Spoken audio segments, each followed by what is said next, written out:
3 பேர் 3 விதம். ஒரு காஃபி, ஒரு டீ, ஒரு பால். உங்களுக்கும் இருக்கலாம் இந்த மாதிரி நண்பர்கள். கவலை மறக்கப் பருகும் இந்த பானத்திலேயே இவ்வளவு வேற்றுமைகள் இருக்கும் பொழுது, உங்கள் நட்பின் ஆழத்தை எளிதாக புரிந்து கொள்ள முடியும் என்று விமர்சனம் செய்தவர்களெல்லாம் இன்னமும் விமர்சனம் செய்து கொண்டுதான் இருப்பார்கள். ஏனென்றால் ஒரு காஃபி, ஒரு டீ, ஒரு பால் அது அவ்வளவு நேர்த்தியானது.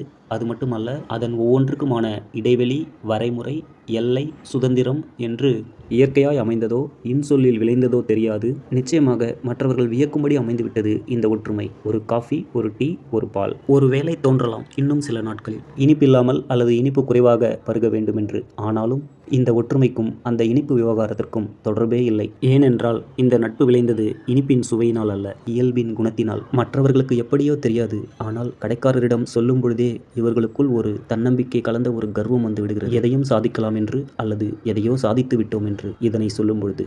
ஒரு காஃபி, ஒரு டீ, ஒரு பால். தேங்க்யூ.